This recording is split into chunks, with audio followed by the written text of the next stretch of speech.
We're live. That's kind of weird, but that's pretty good. I'm here with Brenda, Hi, everybody. and we're going to talk about problems. Problems that crop up during the day, in our sleep, uh, maybe in the shower, wherever, as we go through the day, as we perceive whatever difficulties we have throughout the day. So, one, I wanted to put this out there is that if your purpose is greater than the problem shrinks. And just keep that percolating, because you'll see what we're going after with this tonight here, doing the what's the problem, and I have a book that the man comes out of the basement after a big tornado and windstorm, and all the property and the chicken houses are flipped over, and it's a big disaster, and he comes out and says, I don't see any problem here. He doesn't see the problem. And that is the beginning of how we can process. Wouldn't you say, Brenda, is first determine the problem? Exactly. I think we're so used to just focusing on the symptoms and not actually identifying what the problem is and doing symptom management that we lose our way. Or we do the quick fixes and something, you have heartburn, right? And you run to Tums. And Tums aren't the best for you, but who cares when you're feeling that heartburn? You want to throw some down but if it's a reoccurring problem and you're constantly taking Tums for the quick fix, maybe I would sit back. Oh, okay, this is a personal experience, and sit back and say, okay, what's really going on here? Is it a food I'm eating? Is it something I'm drinking? What is triggering this inside of me, this imbalance that my body's saying, ouch? And, and I did uncover that and found out what foods trigger that. And then I don't need to chew on those yummy Tums anymore. Yeah, good job. You got to the exact nature of the problem. Exactly. And that's we're not going deep here, but I want to talk to you guys about a formula. And the formula, picture the letter E. Heck, when we get fancy with this platform, I would have this on the screen right now to see it. Right for that. I'm getting there. But anyway, the letter E plus the letter R equals O. Okay. And what that stands for, the events in our life plus the response to those events equals the outcome of our life. And as we go through the day, our outcome could be a line in a store that I seem to be feeling angry all of a sudden. Of course, this is the one time I come in the store, the clerk is slow. These people got to count their change. And don't they know I have somewhere to be, which is in my car? Well, not me, but a person.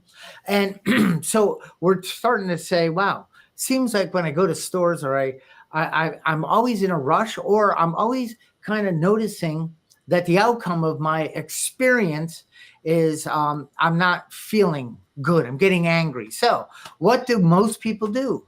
They blame the clerk. They blame the ladies or the men in line counting their change and being all slow, like, geez, let me pay your bill. Hurry up already. And I was that way. I was very tense and a little discontented. Like it seemed that people woke up, got up that day to slow me down or get in my way. And can you relate to that at all, Brenda? Totally relate to that. People totally relate to that. Whether it's somebody, driving slow in front of me on the highway when I need to get to work. That was a big one for me for a long time.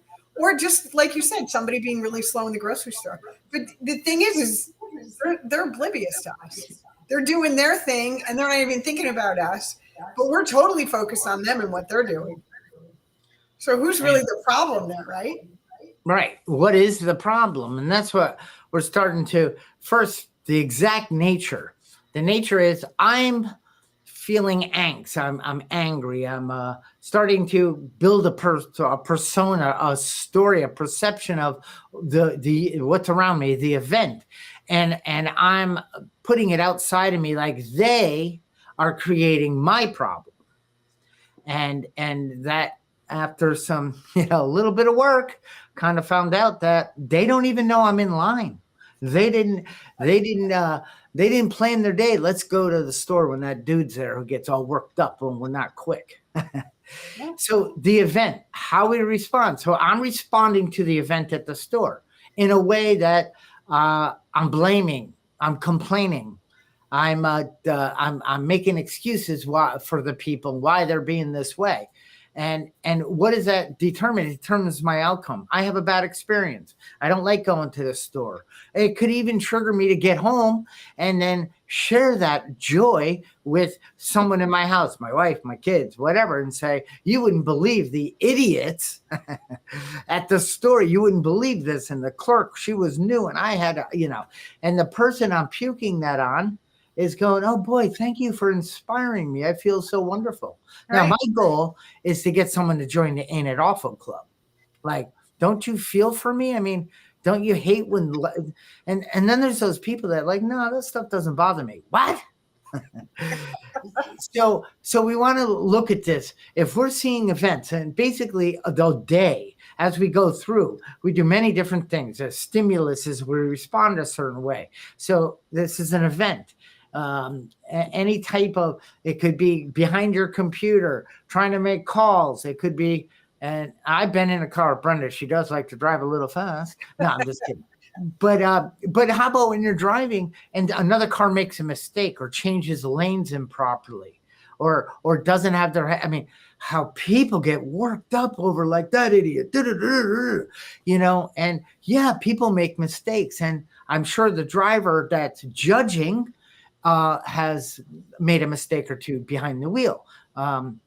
And these are things like, if you find yourself in a vehicle and you get worked up easy, you might want to take a deeper look at that instead of thinking the problem's outside your car.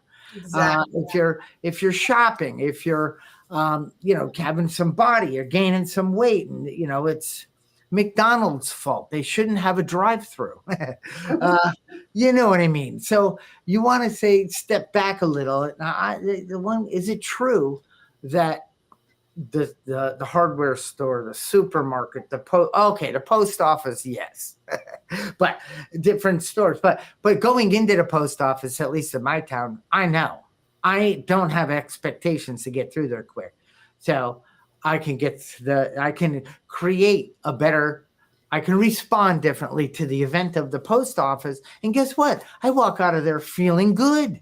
I'm not angry. I'm not harboring a resentment. I'm not ready to share my unbelievably terrible experience with whoever I'm going to walk up to and start telling them about it. Yep. But, let me ask you a question, Charlie. Don't you find that, before you recognized that you were even doing this, that it was almost automatic? When something wasn't going your way, whether it's a line at the grocery store, the guy on the highway, or a person in a meeting, or someone at work just not doing or behaving the way I wanted them to? Very automatic. Like, I'd be in a business meeting and somebody would look at their phone. And I was like, I don't do that. That's disrespectful. How could you do that? Now, I don't know, maybe their spouse or mother's in the hospital. Maybe they have an arrangement with the president of the company. You know what I mean? But I think, Brenda, no, I don't think it. I know it. When I take the role of, I can rest satisfaction and my happiness only if I manage out there well. Like, And by me managing well means I don't need to tell you how to act, how to speak, how to hold the door for people, how to live the way I want you to live. Because if you did that, I wouldn't be getting so angry. Well, guess what? I still go to those places. I don't get angry unless I have some unresolved stuff. Right. So how do you even start going down the path of recognizing, because I'm leading to a story here, that you're even in that place. Like a lot of people are completely unaware that they're even doing that because they're just so used to doing it. Right. So I want to tell you a little experiment I did. Do we have time for that? Oh, yes. All right. We're live, and I put no end time, so I want to go to bed by midnight. Okay. So I wanted to kind of see where I was at emotionally and mentally, because a lot of times I don't pay attention to the day-to-day thoughts that are going on in my head. And I certainly don't pay attention to my subconscious, right? So what I did is, for about a week, I decided to do what's called a spontaneous thought journal. So anytime I was a little bit disturbed about anything, I would whip out my little journal, just a little pad that I put in my pocketbook, and I would write down what's going on in my brain, just what my brain was saying. An example, I walked into a restaurant, a group of us ordered some food. It was actually my friend, her husband died, and we were I volunteered to go pick up the food. Went to the restaurant, food wasn't ready, so I sat down and waited. 5 minutes goes by, and I'm starting to get agitated. 10 minutes go by, now I'm getting more agitated. And finally, they call my name and get the food, and I walk out of the restaurant, and I think, God, they're disorganized. So disorganized. And I stopped and I wrote that out, and I started writing down the things that all the judging and blaming that I was doing about that situation. And then what I did is I read it, and I said, is this true? That's all I did was challenge my reality.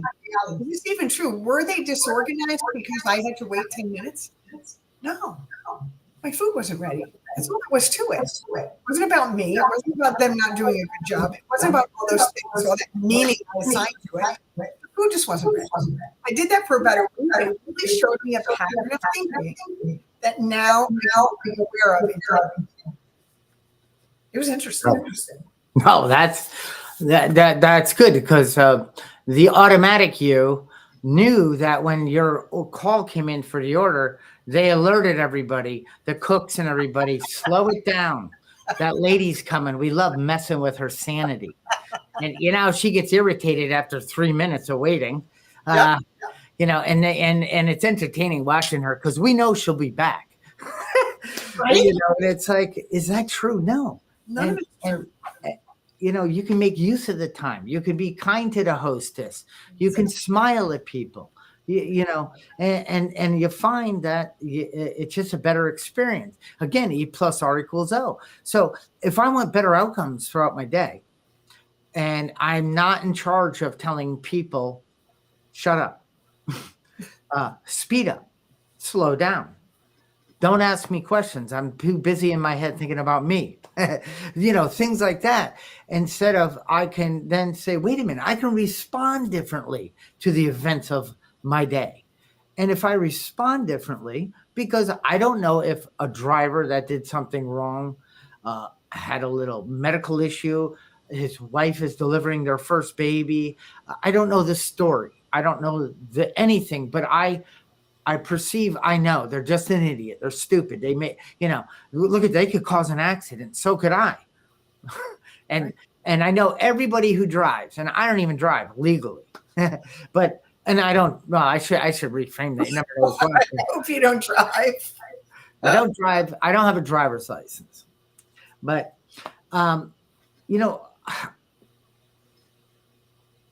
all of them have looked at their phone, have eaten something, I'm sure, I know, lipstick, or kind of talking to the kids, quiet down, you little things, and you're taking your eyes off the road, and whoa, made a little boo-boo. I mean, we're human.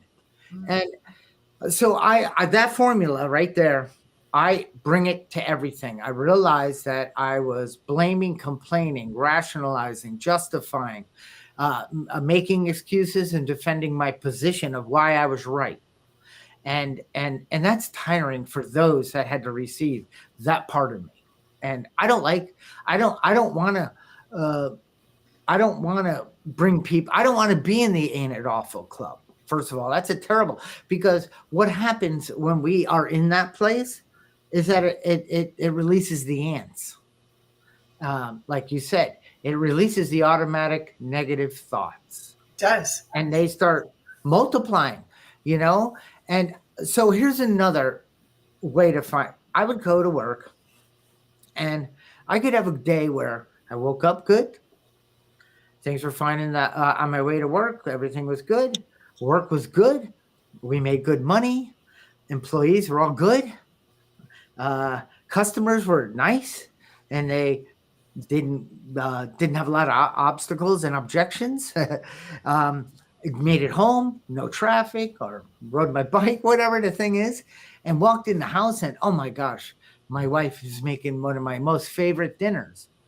But then after that, one little thing, I knocked something over, or I kicked the dog's toy with my and it hurt my foot, and all of a sudden I'm angry, and I'm not able to.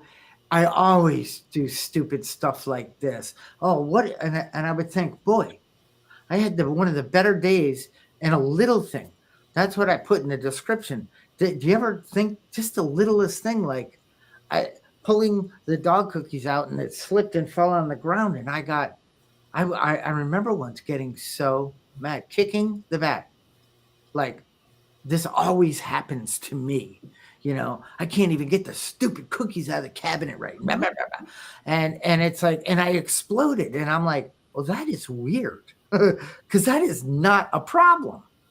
I made a little mistake, but a mistake was a big problem. Yep. So that would be one day coming home, and then it would trigger, and then I would get lost in things just don't work out for me, even though I had a great day, because that day was great, not because of me. It was because of outside of me. I didn't realize that. That was clue number one. Then I go to work, and I get up grumpy, and and then the staff's they're not making me happy. The customers are irritating, and a big bill, whatever. And then traffic on the way home. Now, watch out when I get home, because I am going to share my inspiration with my wife or my kids. Oh, you wouldn't believe this idiot that came in today. The person wasn't an idiot. That wasn't fair.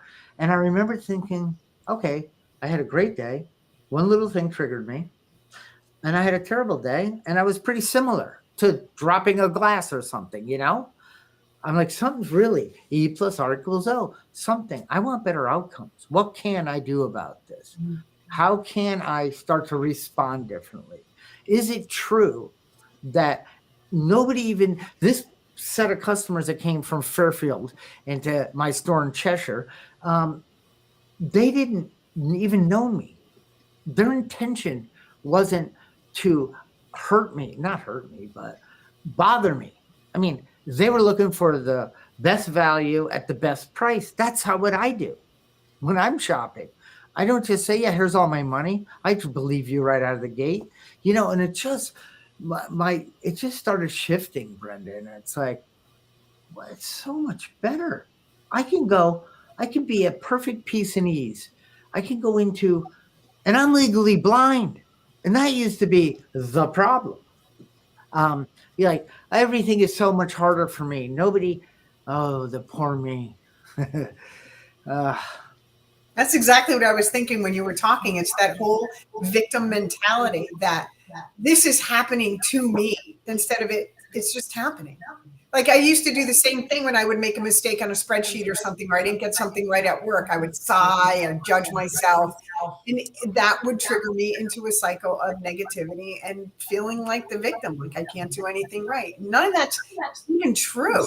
I don't have to step into that arena unless I choose to. So what, you drop the bag? Who cares? Well, now I laugh now making mistakes, and I do stupid things like I don't think enough. Like, what was I thinking about something else? And it's like, ha ha ha ha. I mean, I don't see well, and I'm like that. I think something's different, and I can laugh at myself. And if somebody teases me a little, that's okay.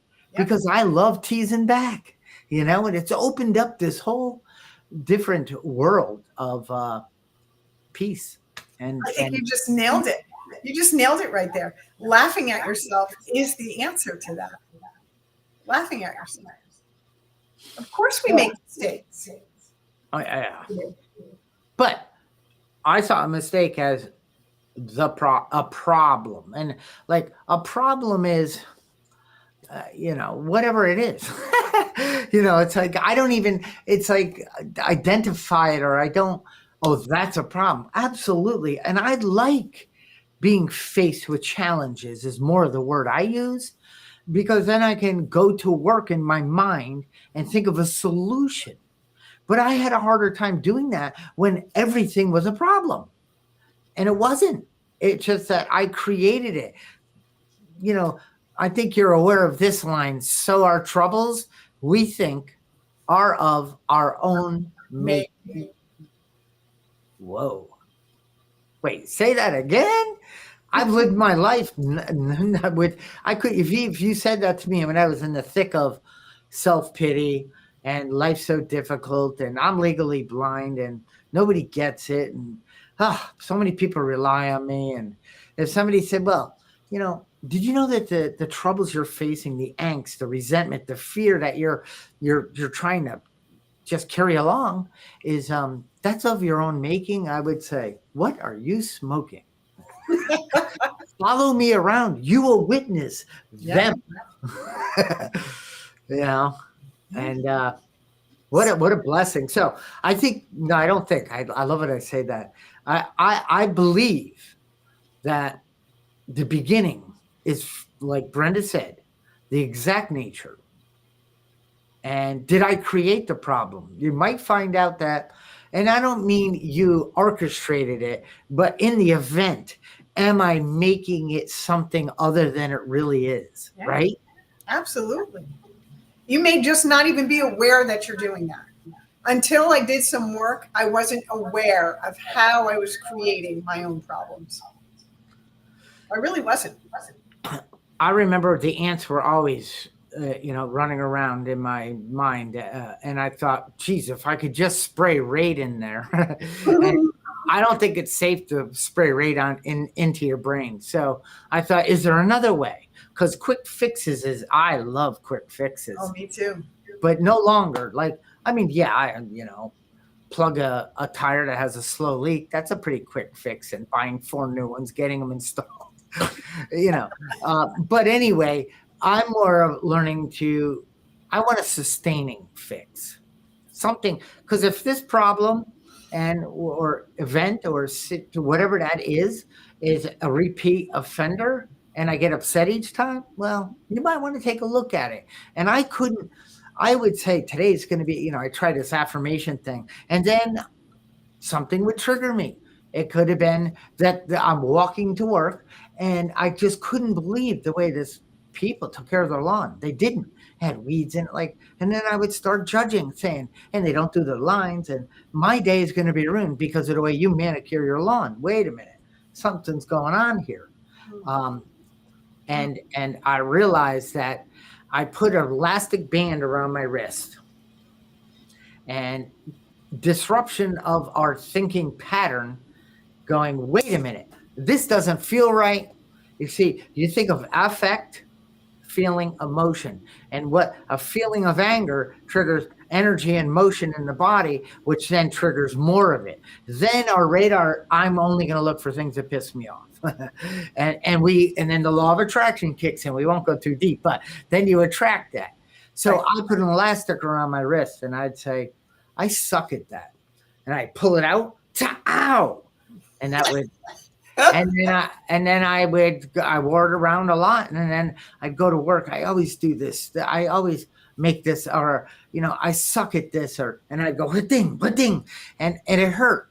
But I wanted to disrupt my thinking pattern instead of me not catching it. Because when I don't catch it, other people catch it. Exactly.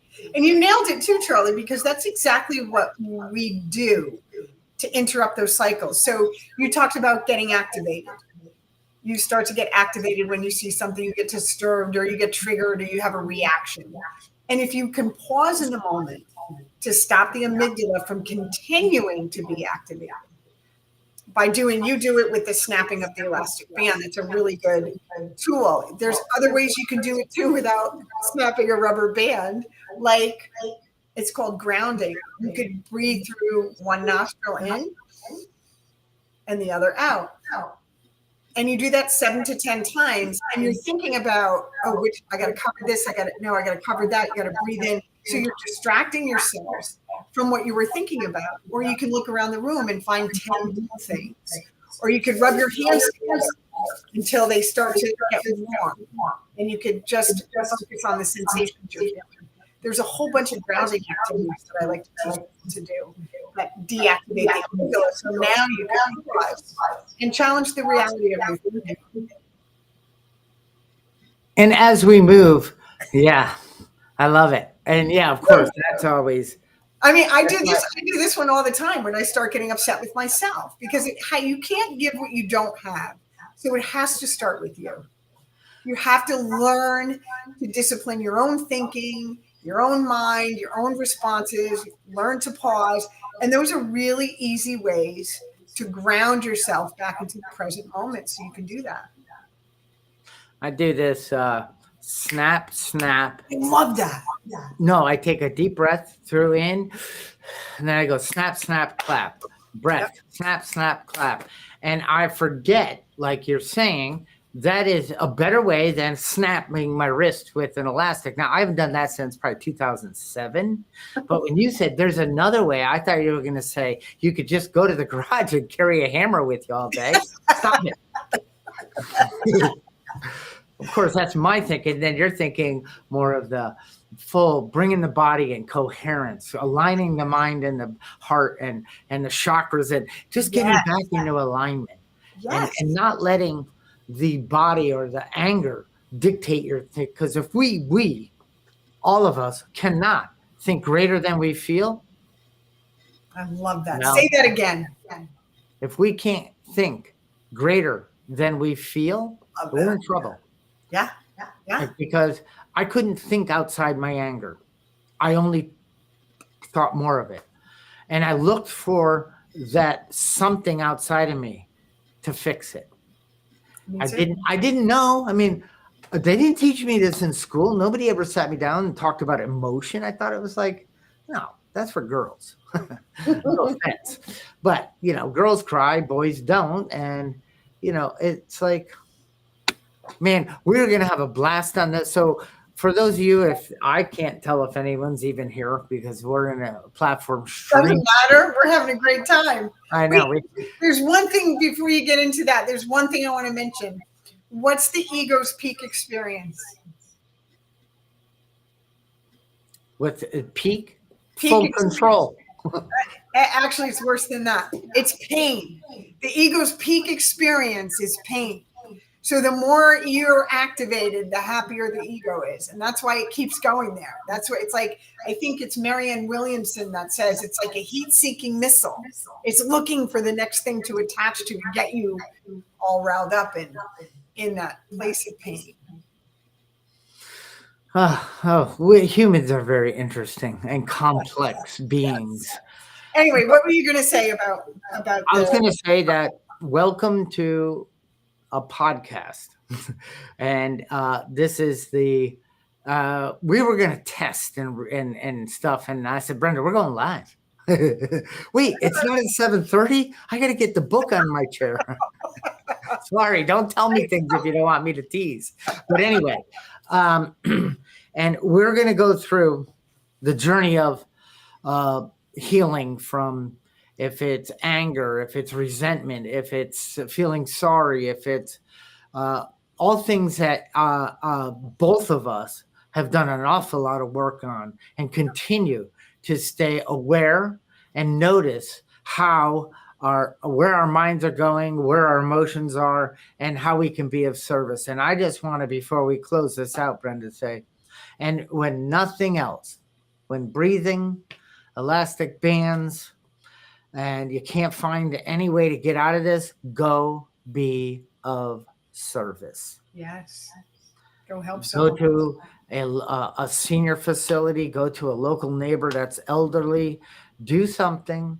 And I can guarantee, I will bet my anything on this one, that once we place ourselves in the position to be of service, and my thinking is, how can I help this person? I don't have a gosh darn problem in the world. Right. Yeah, I agree. Being of service to somebody else, doing something for somebody else gets me out of it immediately.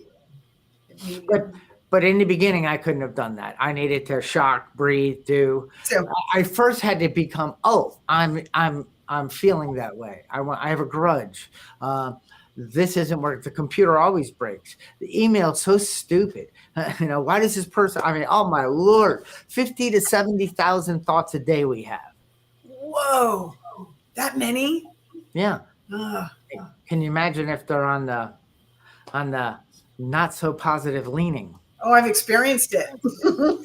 I have to imagine. I've lived that. It sucks. Yeah. Yep. And because of not taking a look at this, trust that this stuff can be healed or worked on and turned around, because alcohol, eating, gambling, shopping, things that we do that the ego says, haha, you're suffering now. And then we go do something to try to ease that. And again, the quick fix of, oh my God, Amazon's going to be here in an hour. It's Right? not sustainable. Right? Yeah. I'm here to tell you that that's great. I love researching, doing the homework, looking, making a decision. Heck, I was doing it for Brenda today. Looking at cameras and microphones, going, now I want one. I don't need one. I know. I can't wait to get this all hooked up. I got a new computer. You're going to hook me up with the right microphone and the right webcam to get. I'm going to buy a taller chair. I'm sitting on pillows, trying to be the same height as you. See, now you could have shown up with a totally different mindset. You could have faked it, but it would have been obvious, because your chair is too low, your microphone's not perfect, your camera's not perfect yet, and nor does it ever need to be. But instead, you said, I'm going to go and work with what I have, because I made a commitment. Absolutely. And the only way you and I can keep it is if we give it away. And that means soundness of mind, knowing that when I am disturbed, it's probably a good time to look in the mirror. Absolutely. Absolutely. So what are we talking about next week? You sent me the text, and I don't recall the topics you sent. So it goes hand in hand with this, what we're talking about today. Say your formula again. I wish you had a board, or maybe you can put I do. We have it built into this, but people don't need to hear. If people are watching, they don't want to hear us build the company.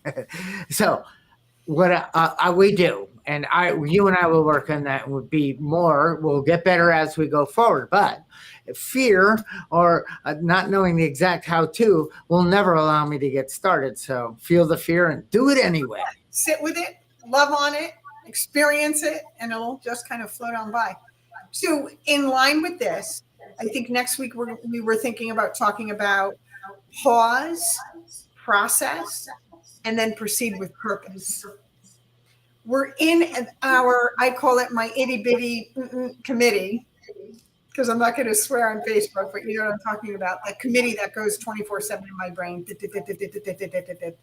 So when that's always on, I can't process and proceed with any kind of purpose. So about how to get out of the head a little bit and more into your heart center, so that you can pause and ask yourself the question about whether what it is you're thinking about, the stories you're telling yourself, are true. So you can proceed with purpose instead of reacting. And then the week after that, we're going to do responsibility, and the ability to respond to my thinking. The people are, and that's perfect, because pause when agitated. Yes, it has saved me.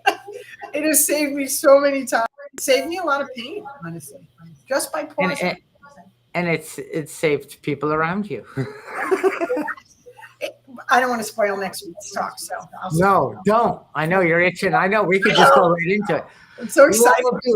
I'll disconnect this. You and I will log back in and tape the next 5 shows. Just kidding. No.